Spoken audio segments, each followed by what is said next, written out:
Hi, this is Kimberly Welsh and welcome to my Identifying Competitive Advantage page. This video will be talking about the first of the two learning outcomes on my page.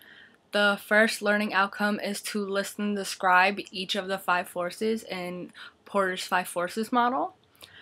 The first force I'll be talking about is buyer power.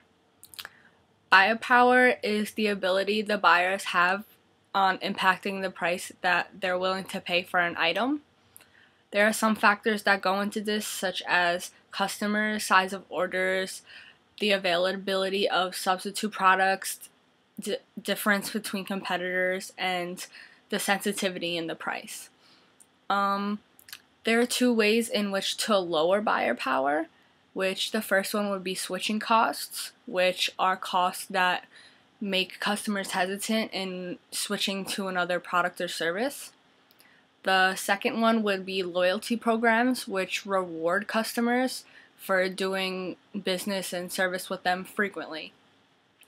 The second force I'll be talking about is supplier power, which is the ability the suppliers have to impact the price that they charge for supplies.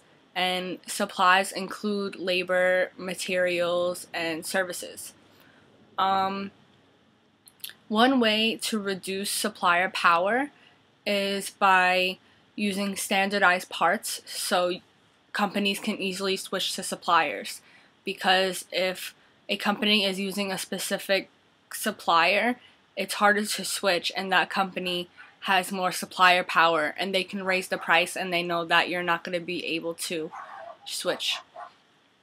Now, the third force is the threat of substitute products or services, which is high when there are many alternatives and low when there aren't many alternatives.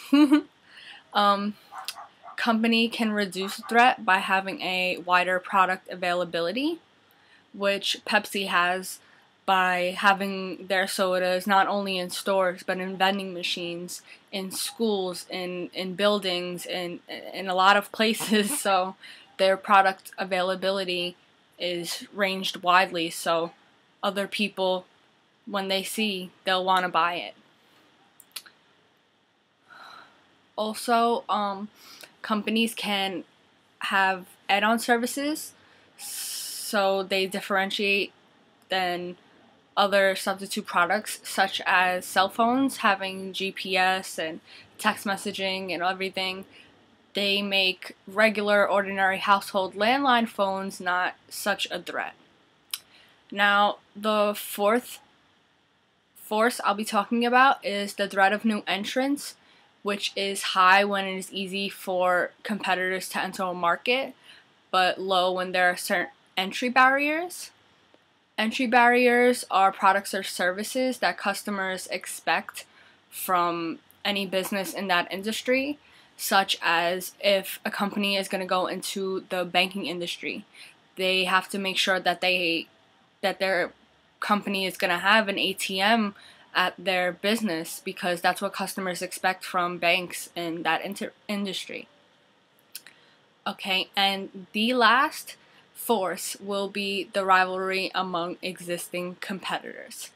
This is high when competition is rough and low when competition is more content. To reduce rivalry, competitors can use product differentiation, which is when a company develops unique differences in their products, so the influence in demand will rise. Thank you for watching my video. Underneath will be the second of the learning outcomes.